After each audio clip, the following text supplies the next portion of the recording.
Good afternoon and welcome along to this ARK Seminar. As Gillian has mentioned, my name's Gail. And I'll be doing the first of three inputs today around the presentation. Really, I'll be doing just some background to the research and positioning it within the legislative context of Northern Ireland very briefly. Siobhán will then come up and give an overview of the findings before Nicola will conclude at the end by kind of draw together and trying to make sense of what some of those findings might mean. And as Gillian said, by all means, we're looking forward to some questions and debate, but if you could hold that to the end, that will make life a little easier for us all. So the Northern Ireland Life and Times survey is an attitudinal survey that's carried out on an almost annual basis with a random sample of the Northern Ireland population. The aim really is to try and monitor attitudes, values and beliefs from people on a whole range of issues. The aim, therefore, is to provide a snapshot of public opinion and to track those over time. And that in itself is valuable and can be used. What's more difficult, however, sometimes is to question why that might be the case or to provide explanations for why those views are held. There are consistent questions asked around political attitudes and community relations, and that those can be tracked. But there's been limited questions asked over time with regards to lesbian, gay, bisexual, transgender, so limited LGBT type questions. But in 2012, a full module was developed that asked people their views on LGBT issues. And attitudes and views were collected with regards to knowledge and perception of the LGBT population, prejudice, attitudes on equality, visibility of LGBT people, and family-related issues. And the survey was completed by a sample of over 1,200 people. And while that material is available on the ARK website, what we're presenting today is more specific to public attitudes towards same-sex relationships, queer families and parenting. It should be noted at the start that while the data that we're using this morning draws from the LGBT module, the questions on relationships, marriage, family and parenting focused on lesbian and gay rather than bisexual or transgendered, and that was the nature of the questions asked rather than a specific focus or slant that we're putting on that analysis. So it's important just to note that at the start. In talking about queering, we recognise that this is a concept that is open to much debate, but for the purpose of this paper, we're employing a fairly straightforward definition and understanding, which really recognises that there's a dominant or normative kind of view of the family, and that this tends to be a heterosexual married couple with biological children as the norm, as the dominant kind of form of what family looks like. In queering the family, therefore, what we mean is, or what we're trying to do, is disrupt that definition and acknowledge that actually there's a range of diverse orientations, there's a range of diverse family structures that exist that move beyond that traditional, that move beyond that dominant view of family. And we therefore use this definition from Bernstein and Ryman, and it says diverse family structures formed by those with non-normative gendered behaviours and sexual orientations. So the research doesn't exist within a bubble. It sits within a legislative and a policy and a political kind of environment. And over the last 16 years, there's been a number of pieces of legislation introduced within Northern Ireland that addresses discrimination on the grounds of sexual orientation. And this includes areas such as employment, access to services, recognition of same-sex partnerships, recognition of hate crime, adoption rights.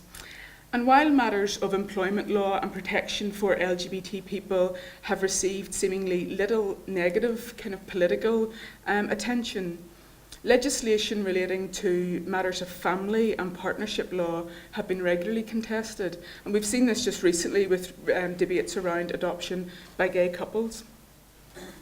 Most recently, while England, Scotland and Wales have introduced legislation allowing same-sex couples to marry, the discussion within Northern Ireland has been consistently vetoed. It hasn't really got to the table at all.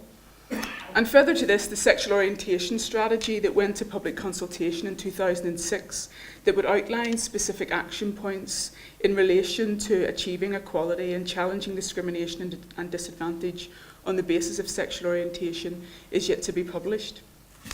So despite the political mood and some continued level of public disapproval, as Siobhán is going to outline now, some of the data from this module may suggest that there's actually an increase in public acceptance and that this is not being necessarily mirrored within the political or policy advances.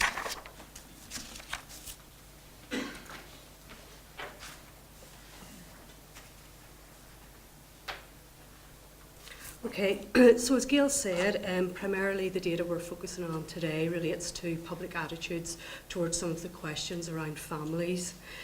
What we want to do to start with, though, is to kind of set the wider context and to look at some of the data on general attitudes towards lesbian and gay people and same-sex relations within Northern Ireland, and in particular to look at some of the changes over time.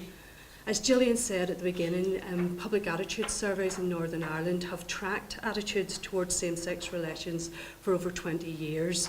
And unsurprisingly, we have seen a softening of attitudes over the 2 decades. So in 1989, for example, 76% of people who responded to the survey thought that same-sex relationships were always wrong.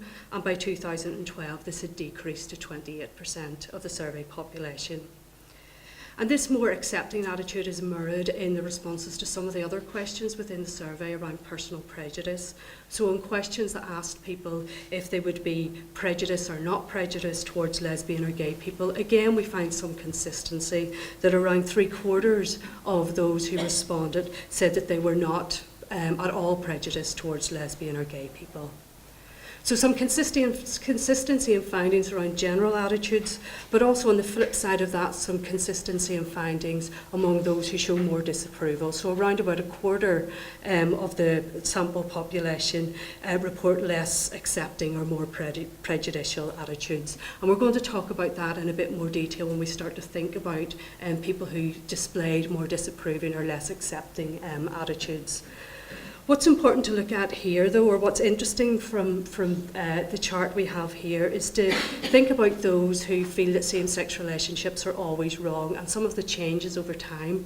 We have seen a gradual change over time, a steady softening of attitudes, but if we look at the data in a little more detail, what we see is that there's 2 periods where attitudinal change seemed to be more marked. It seemed to change a little more dramatically. And it's perhaps not as evident in this chart, in this graph, but if we look at the raw data, the figures are quite evident. So what we see is between the periods 1994 and 1998 and 2008 and 2012, there's more of a shift in attitudinal change, more of a softening than there is more generally. And Nicola's going to talk a bit more generally about why we may see changes in attitudes over time. But if we think about this within the very local context of Northern Ireland, it may of course be reflective of some of the social and political and legislative shifts that were happening at those periods. We know that 1994 to 1998, for example, was a time of great political change in Northern Ireland, ceasefires, peace talks, culminating in the Good Friday Belfast Agreement, which firmly placed rights on the public and the political agenda. Again, the period 2008 to 2012 may again be reflective, some of the attitudes may be reflective of wider policy changes and the increased visibility of LGB issues in public and political life. Again, we had the passing of the Civil Partnership Act, so more people were aware of civil partnerships, of same-sex relations, knowing people who may have been having civil partnerships. And as well as this, there was a lot of public controversy and public and media debates around LGB issues. So while in the past people may not have had strong views either way, perhaps in this time when we're being confronted with these issues, quite controversially sometimes, that this may well have resulted in jolting people to take a position either way. And I think that Nicola might come back to that again at the end. Sorry, Nicola, if you're not coming back to that at the end. So overall, positive change is a softening of attitudes, but also to remember this within the context that just over a quarter of the survey population still feel that same-sex relations are always wrong. And if we add to this those within the survey who thought that same-sex relations were mostly wrong, this brings us to about a third of the sample population. So it's important to look at this group and the factors that may be associated with those having less accepting attitudes. So what we find here are issues that come up time and time again when we're going to look at attitudes towards family, towards same-sex marriage, towards adoption. We find that there are a number of factors that are associated with more or less accepting attitudes. So I'm not going to go into this in lots of detail because we will come back to it. But what we find generally is that older respondents are less accepting than younger respondents, that men are less accepting than women, that those identifying with a Protestant religious affiliation were less accepting than those identifying firstly with no religion and then those identifying with a Catholic religious affiliation. Again, those who know someone who is lesbian or gay are more likely to have accepting attitudes. And a key finding that we will come back to is that above all of these, actually, that those who believe that sexual orientation is a choice are more likely to have negative or less approving attitudes towards lesbian and gay people and towards gay rights issues. One of the factors I want to look at here, because I think it is particularly important when we're thinking about what may be impacting on the softening of attitudes, on some of the more positive attitudes, is the issue of proximity. And by this we mean knowing someone who's lesbian or gay. So if we're to look at related research, other research in this area, we find that often what we find is a positive relationship between attitudes towards LGBT people and knowing somebody who's LGBT. And again, this might be reflected within the findings of the Northern Ireland Life and Time survey, in that over time we've seen increased acceptance of LGBT people and increased a number of people reporting that they know somebody who's LGBT. In fact, when we look at those specifically who say that they do not know somebody who's LGBT, actually almost 2/3 of those think that same-sex relations are always wrong. So there could be something here in this issue of proximity. In the 7 years from 2005 to 2012, there's been a substantial increase in the number of people saying that they know somebody who's lesbian or gay. So in 2005, for example, this was 46% of the survey population, and this had risen to 70% of the survey population by 2012. So basically now the majority of the survey population know somebody who's lesbian or gay. And again, if we look at the data in a little more detail, and we look particularly within age categories and within the religion categories, what we find is that those over 65 and those who identify with a Protestant affiliation are least likely to know somebody who's gay or lesbian. So if proximity is a factor then, it's probably of little surprise that these are among the groups who express less accepting attitudes towards same-sex relations. So those are some of the more general findings coming out in relation to attitudes. I want to look now towards some of the questions specifically around marriage and parenting. And again, in relation to these questions, we again see a softening of attitudes over time, a softening of attitudes towards views on same-sex, equal rights to same-sex marriage and equal rights towards adoption. And while there has been a softening of attitudes, though some have, there's still some differences that are important to pull out here. So we find, for example, that while over half of the sample, while 58% of the sample support same-sex marriage, when we bring issues of fertility and parenting into the questions, that actually support appears to be less, it's less evident. And as Gail says, this perhaps isn't surprising when we think about the kind of dominant views of what a family is within society, these ideas of what constitutes a family. And also when we look at other research, what we find is that it's within issues of parenting that some of the more kind of heteronormative assumptions are very clear. So when we think of families and we think of parenting, we have very clear views on heterosexual parents and on gender roles within families. So this could well be something that's influencing attitudes towards families. So support for lesbian and gay parenting and families therefore might be less evident because these families by their very nature unsettle or challenge some of those very dominant constructs and those very heterosexual and heteronormative assumptions that we have about families within society. Okay, so when we look at the data in a little more detail here, we see from this table what's positive about it is that on most measures, there's more people who are supportive than disapproving. So in relation to same-sex marriage, adoption by lesbian or gay couples, or equal rights to IVF for lesbian couples, there's more people who approve of those than who disapprove. So this is you know, a good thing to see. But again, what we see is that when we look specifically at equal rights to matters relating particularly to the family, to adoption and to fertility treatment, actually less than half the sample, so the minority of the sample are approving of those. In fact, what we see is that over 1/3 of the sample actively disapprove of adoption by gay couples and of women having equal access to IVF on the same terms as heterosexual women. And what I think is particularly interesting, though, in terms of this data is, and which is a bit different from other social attitudinal data, particularly the British Social Attitude Survey, is the significant proportion of people, around a quarter within this sample, who neither approve nor disapprove of adoption by lesbian or gay couples. So this group in the middle who are undecided, they neither approve nor disapprove. And given that this data was collected in 2012, and there may not have been so much public debate as there has been in the last year around issues relating to gay adoption and fertility, it would be interesting keeping an eye on this group, because this may be a group where we see these attitudes are more likely to change. So if we're tracking attitudes in relation to this, this might be the group where we're most likely to see some change.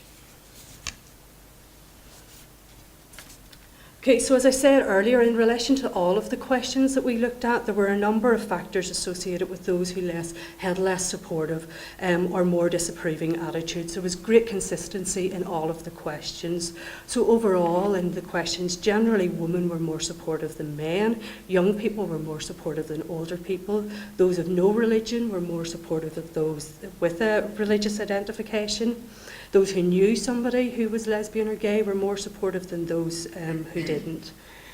But in relation to the particular questions here on equal rights to same-sex marriage, equal access to adoption and IVF, we find that over time and again, there were a number of key predictors of disapproval. These were independent of each other. These were believing that sexual orientation was a choice, being older, identifying as having a Protestant religious affiliation, and regular church attendance, which was defined as attendance once or more a week. So across all of the measures, what was most interesting was actually that the best predictor of less accepting or supportive attitudes was the belief that sexual orientation was a choice, as opposed to the belief that sexual orientation was a core part of somebody's identity. And obviously, as Gail says at the beginning, what the survey doesn't tell us is why we have these beliefs. But what is interesting here is the consistency in these, that when we control for other factors and think about what's most associated with disapproving or negative attitudes, that these are some of the consistent issues coming up. And this might be something we'll want to discuss afterwards, which allows me to move on. The final thing we looked at was attitudes towards the family. And the survey asked people, they provided this list of family structures or for family types and asked them did they think that these constituted a family. Survey respondents were asked to say whether they thought they definitely constituted a family, probably constituted a family, definitely did not, probably did not, or if they didn't know. And what we see in relation to this is a hierarchy of family types and a clear privileging of heterosexual families within this hierarchy. Unsurprising, we also see clear privileging or differences according to gender as well. So when we look here at what family structures people always or definitely thought constituted a family, when we look at the heterosexual families, we find that always over half of the population, at least 55%, always thought that any form of heterosexual family constituted a family, be this two parents, one parent, married or unmarried. And 55% was the lowest. But we see the opposite when we look at non-heterosexual families, that no matter what form those families took, that never half the sample, never as much as half the sample, felt that they constituted a family. So again, the hierarchy of family types that we see here isn't just heteronormative. Clearly there's a hierarchy in terms of the heterosexual families, but it's also quite gendered. We see gendered assumptions in terms of what constitutes a family. What we see is that while heterosexual marriage is the preferred option, the next best thing, still founded on the assumption that the child will have the influence and role model of a mother and father, a male and female, is both heterosexual parents being present, even if they're not married. And then less popular, but also preferable to the non-heterosexual family, is the non-heterosexual family is the heterosexual lone mother, and then the heterosexual lone father. So we see the gender hierarchy coming in here as well. And then when we look at non-heterosexual families, we see that no matter what form they take, when we add these two no columns together, that at least a quarter of the sample, and on occasions up to a third of the sample, do not feel that a lesbian or gay parent or parents with a child constitutes a family. And we also see a flip again in terms of, while within two parents' families it's more acceptable for within heterosexual families it's more preferable to have both parents present. When we look at non-heterosexual families, actually it's the opposite. This isn't the case. There's a preference for a lone parent. And again, when we think back to some of what Gail has said at the beginning here about dominant myths and stereotypes about what constitutes a family, dominant ideas about gender roles within a family, perhaps this is reflected in some of these views coming across here. In addition to this, while the survey has shown and while we know that there's increased visibility of gay and lesbian people more generally within society, this isn't true of lesbian and gay families. And this lack of visibility may contribute to this maintained kind of heteronormative view of what constitutes a family. So the lack of visibility and the kind of dominance of this ideal of what a family is actually may be impacting upon public attitudes of what constitutes a family. So that's kind of a very quick overview of some of the key findings there. Nicola's now going to try and talk about those in relation to some of the wider research. Okay, so just to kind of tie up what's been a lot of information there, what we're seeing generally speaking is quite, sorry. Sorry. Can I interrupt? Yeah. It's just an urgent message. Sorry, there's a man needs to get away to the hospital and a next-hand pixel is blocking him in. Can anybody here want to be doing next-hand pixel? No, sorry, it was the last resort. No, it's okay. Sorry. No, you're all right. Sorry. So there's, as Siobhán and Gail have just highlighted in the presentation, there are broad evidence of positive changes in attitudes. And the question of why these changes in attitudes have occurred in Northern Ireland over this period of time is something that is open to some debate. But we can look at literature from other countries that has explored this particular issue.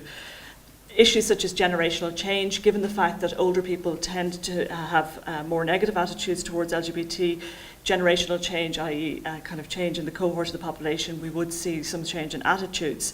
Increased secularization, the numbers of people who report no religious affiliation having positive attitudes is higher. But one of the biggest predictors of having positive attitudes beyond these generational changes or evidence of secularization is, as Siobhán and Gail have pointed out, is the issue of proximity, knowing somebody who is gay or lesbian. And in the period between 2005 and 2012, the numbers of people reporting that they know someone who is gay or lesbian has increased from 46% to 70%. And this, in a way, is somewhat of a virtuous circle. It's not that the numbers of gay people have increased massively within Northern Ireland, but people are more likely to be out when there's a more kind of positive environment and more public visibility in that area. But proximity doesn't just relate to personally knowing somebody, and proximity in relation to positive attitudes is related to personally knowing somebody. There's also the issue of proximity in terms of the public discourse. The amount that this issue is raised and discussed in public discourse puts people in a position of having an opinion about these issues, either positively or negatively. And I think it's important to note that in broader surveys, looking, for example, at attitudes in a European level, that the tenor of public discourse and political leadership in this area is also important. For example, a study of 17 countries in the European Union looking at levels of discrimination and victimisation experienced by gay and lesbian people noted that in countries where there was less of a level of offensive language towards LGBT people by politicians, there was less levels of people reporting that they were personally discriminated against. And this issue of the public discourse is, of course, important. So what is the public discourse? Gail set out some of that at the start. What we know is that there has been legislative change in this area, focusing primarily on employment and access to goods and services. There has been some legislation obviously looking at civil partnership, for example. But we have a sexual orientation strategy in Northern Ireland that has lain on the shelves since 2006. And consultation on the strategy first took place in 2006, and the strategy set out in its draft form at the kind of very laudable aim to have a society in which the diversity, equality of opportunity and human rights of all lesbian, gay and bisexual people and their families are safeguarded and enabled. In light of the findings of the Northern Ireland Life and Times surveys that provide evidence of softening of attitudes towards lesbians and gay people over time, it is also important to note the effects of less positive attitudes on the lived realities of LGBT people's lives. And a range of research conducted in Northern Ireland highlights the negative effects of discrimination. Recent research, for example, has noted the negative effects of homophobic and transphobic bullying in schools, the impact of hate crime, discrimination and harassment within the workplace, and the impact of structural and interpersonal discrimination on mental health and well-being. In light of the evidence of this evidence, the Northern Ireland Equality Commission has recommended 3 priority areas for strategic action: tackling prejudicial attitudes and behaviour, promoting positive attitudes, and raising awareness of rights. And here, within the Equality Commission's recommendations published in October last year, specific reference is made to the importance of political leadership in this area. We realise that discussions and public attitudes are changing on this level, that issues around family does engender a level of debate for the reasons that have been set out. But the reality of the situation is that gay and lesbian families, gay and lesbian parents and children, and transgender and bisexual parents and children exist in Northern Ireland, and to advance equality in this area requires more change. Thank you.